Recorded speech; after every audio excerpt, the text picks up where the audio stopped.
এই জন্য বর্তমান বাইতুল মুকাররম মসজিদের সম্মানিত খতিব সাহেব আল্লামা মুফতি আব্দুল মালেক সাহেব দামাত বারাকাতুহু সারা বাংলাদেশে আঙ্গুলে গোনার মতো টপ লেভেলের যে কয়েকজন মাত্র আলেম আছেন, এর মধ্যে একজন এই আব্দুল মালেক সাহেব। আরো কয়েকজন আছেন 2-4 জন বাংলাদেশে, এদের চেয়ে বড় কোনো আলিম বর্তমান বাংলাদেশে নাই।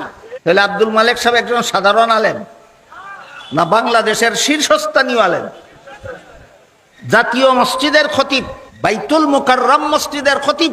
তিনি এই 3 নম্বর ইটটাকে বেদাত বলেছেন মন গড়া না নবীর তরিকার বিরুদ্ধে হওয়ার কারণে। 3 নম্বর ইটটারে ঈদে মিলাদুন নবীকে তিনি বেদাত বলেছেন মন গড়া নয়, এটা নবীর শিক্ষা দেওয়া ঈদের বিপরীত হওয়ার কারণে। এই কারণে এক সাফাবাজ, ফতুয়াবাজ, ফেতনাবাজ বলে কোনটা সুন্নত কোনটা বেদাত আপনি ফতোয়া দেবেন না কেন?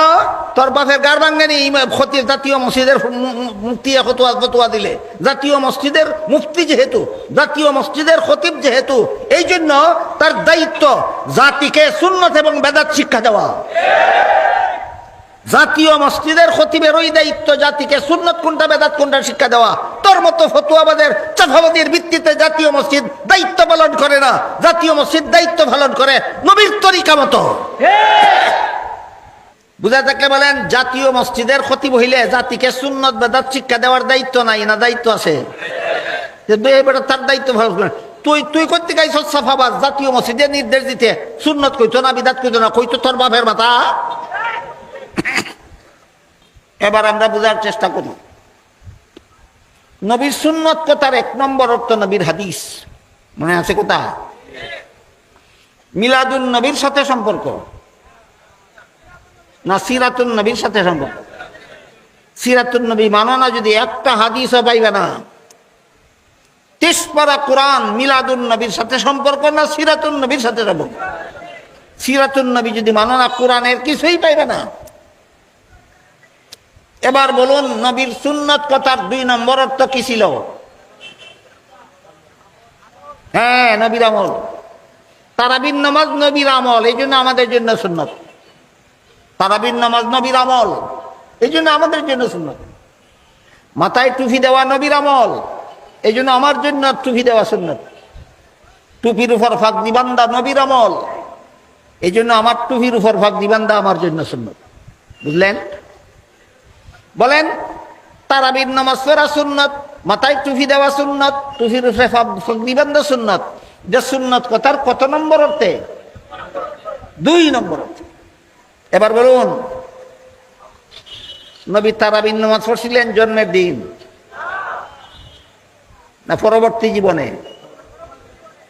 তাইলে তারাবির নামাজের সম্পর্ক মিলাদুন নবীর সাথে না সিরাতুন নবীর সাথে? নবী মাথায় টুপি দিছেন জন্মের দিন না পরবর্তী জীবনে? তাহলে টুপির সম্পর্ক মিলাদুন নবীর সাথে না সিরাতুন নবীর সাথে?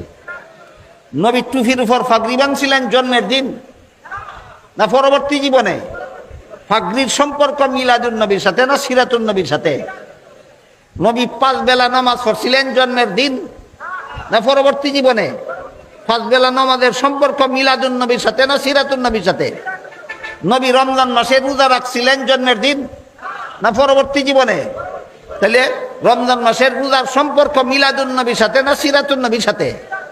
নবী হজ করেছিলেন জন্মের দিন না পরবর্তী জীবনে? সম্পর্ক মিলাদুন নবীর সাথে না সিরাতুন নবীর সাথে? নবী যাকাত দিয়েছিলেন জন্মের দিন না পরবর্তী জীবনে? তাহলে যাকাতের সম্পর্ক মিলাদুন নবীর সাথে না সিরাতুন নবীর সাথে? নবী দুনিয়াবাসীকে কলেমা লা ইলাহা ইল্লাল্লাহর দাওয়াত দিয়েছিলেন জন্মের দিন না পরবর্তী জীবনে? তাহলে কলেমার সম্পর্ক মিলাদুন নবীর সাথে না সিরাতুন নবীর সাথে?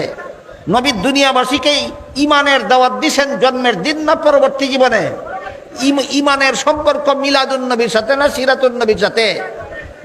ইমানের সম্পর্ক সিরাতুন নবীর সাথে, মিলাদুন নবীর সাথে নয়। মিলাদুন নবীতে খুশি হয়েছিল নবীর চাচা আবুল আহাব, এই খুশি হইয়া ইমানদার হইতে পারছে না, কিন্তু নবীর ইমানের দাওয়াত কবুল করেছিলেন সিরাতুন নবীর অনুসরণ করে সাহাবায়ে কেরাম। এই জন্য সাহাবায়ে কেরাম ইমানদার হইতে পারছেন, আবুল আহাব ইমানদার হইতে পারে নাই।